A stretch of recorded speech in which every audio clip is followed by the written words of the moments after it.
When Chris Harvey was hospitalized, his daughter sent her son, Peter, to check on him and make sure his house was ready for him to return.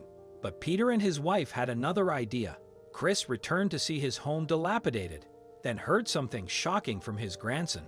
Before we continue, please take some time to subscribe to Dailydose, like and share this video with your friends. It might brighten their day and inspire them to do good. Also keep watching because an important lesson awaits at the end of the video. Dad, don't worry. I'm going to work something out, but I can't visit you at all because I don't have any more PTO at work, Angelina told her father, 87-year-old Chris Harvey, when he called her from the hospital. He had called 911 after a heart episode, thinking it might be more serious, but the doctors said they had to run more tests, and there were several things they needed to check before he could return home. He called his daughter, who lived in Miami, asking if she could come home to Austin, Texas, and help him out. But she couldn't. "Okay, darling. I think the doctors are just worried about my health at my age, and they'll tell me more soon enough," he mumbled, holding his cell phone to his ear while in his hospital bed. Eventually, they hung up, and the doctors asked Chris to remain in the hospital for a few days while they checked everything and decided what he needed for treatment. "You need to go to Austin and check on your grandfather. He's all alone," Angelina insisted to her son, Peter. "I don't know if I can, Mom," he responded. They were speaking on the phone, and Angelina would not take no for an answer. "Peter, you need to be there for your grandfather. Who knows how long he's going to live after this, especially if his heart starts failing? And you're his only grandson. Remember that," Angelina tried to convince him. "He always said you would inherit his house and his things when he passes. Maybe you should check the house and see what repairs it might need so he can live comfortably for however long he has left. And it's a great time to bond with him too." Peter was quiet for a second, and his mother thought he might have hung up, but he finally answered in a strange tone. Okay, I'll go. Hannah will go with me. I think I can ask for some time off work since I haven't taken a vacation in a long time." "Good. Thank you, son. My work wouldn't budge, but I trust you to help your grandpa as best you can. I love you, dear," she continued, relieved that her father would not be alone after he gets discharged from the hospital. "I love you too, Ma. Bye." Unfortunately, Angelina had no idea what her son was honestly thinking. A few days passed, and the doctors finally prescribed Chris several medications after checking his test results. They released him from the hospital, warning him not to strain himself because he had to be careful with his health even after getting better. Chris nodded at all their explanations, but he was not paying that much attention. He was worried because Angelina didn't call the day before, and she told him that Peter was coming to stay with him. He didn't have his grandson's phone number, but he hoped to see him at the house, so he took a cab from the hospital to his home. He was surprised to discover some furniture on his front lawn and recognized it as his own. Moreover, his door was slightly ajar, but he remembered that the paramedics who took him to the hospital had shut it completely. What was going on? But the most shocking thing happened when he entered. His entire house was empty.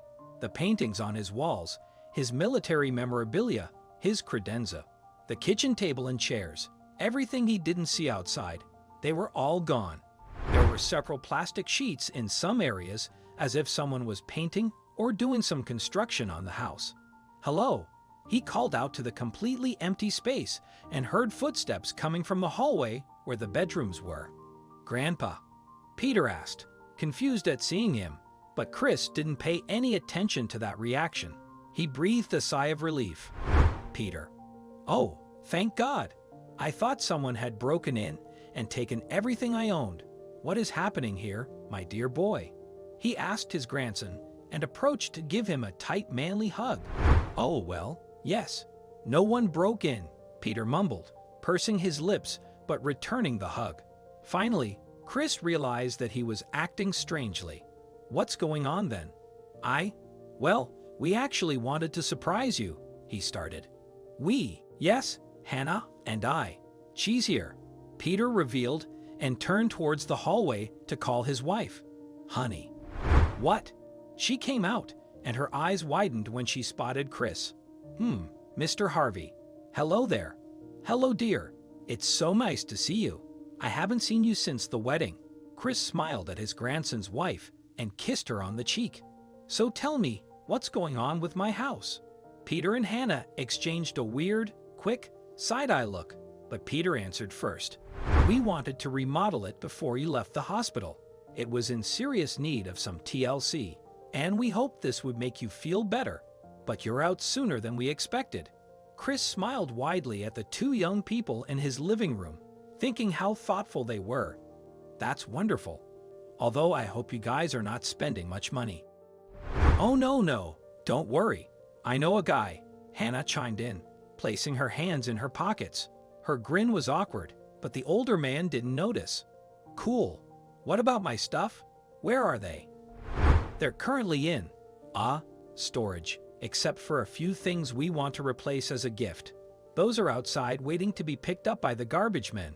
We had to put it there for the remodel, Peter explained with a strange pause. But the bedrooms still have everything. Don't worry, we'll be able to sleep well at night. Thank you. Thank you so much, my boy. You are amazing, Chris stated, hugging them both simultaneously.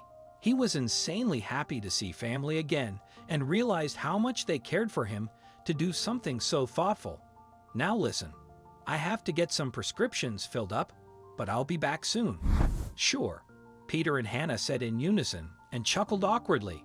Chris frowned at them for a second, but didn't put much thought into their attitude. He left for the local pharmacy, which was within walking distance. When he returned several minutes later, he didn't see Peter or Hannah in the living room. He heard their voices coming from Angelina's old bedroom and approached to ask them what they wanted for dinner. But something Hannah said stopped him in his tracks. What are we going to do, you idiot? She insulted her husband, and Chris had never heard her speak to him that way. Hannah, calm down. It's fine. It just messes with our plans for a bit, he soothed. Plans? A bit? A bit? You told me he was dying, and this was going to be our house. That's why we're spending all this money on it. You think I was going to dip into my money and help fix someone else's house when we still live on rent? Hannah questioned, almost mockingly. Chris' eyes widened, and his hand flew to his mouth so that no sound would come out. He wanted to listen to the rest of the conversation. Hannah, it's fine.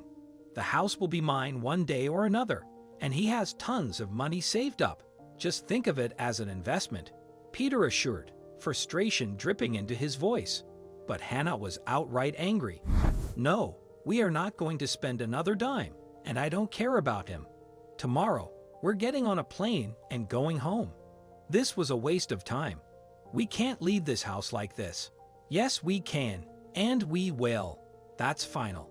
She screamed at Peter, and Chris finally had enough. He went back to the front door, pretending he had just arrived from the pharmacy. He called out to them, and they both acted like nothing was wrong. They talked about what to make for dinner and were completely pleasant around Chris, but he now knew the truth, and it was time to teach them a harsh lesson. They were eating spaghetti and meatballs, one of Peter's favorite meals, on the empty living room floor when Chris finally cleared his throat and spoke up. Peter, I wanted to talk to you about something important, he began, and noted how Peter and Hannah perked up for some reason. I've been thinking about moving into a nursing home permanently. I don't want another emergency to happen while I'm alone here. I think it's the right choice, and I think you two should have the house. Peter and Hannah's jaws dropped, and they looked at each other in delight. Are you serious? His grandson asked, clearly delighted. Yes, I'm serious. Thank you, Grandpa. This is an honor. We're going to get this house looking so good, Peter finally said, and Hannah echoed his gratitude. Over the next few weeks, Peter and Hannah remodeled the house as best they could. They had actually saved a few things that belonged to Chris in storage, but they got rid of some old stuff, and he acted like that was fine. But it wasn't. Finally, the house was done, and Chris suggested having a housewarming party. He told Peter and Hannah that he was moving into the nursing home soon, and they should start preparing to live there permanently. They were excited and decided to invite a few friends who flew from Miami to Texas. Everything was terrific for a while. They chatted, they ate. It was a merry party. Chris had been pretending all along until he got up from the table and called everyone's attention. "I would like to make a toast to my grandson and his lovely wife," the older man began, and everyone present cheered quickly while the couple hugged as they looked at Chris.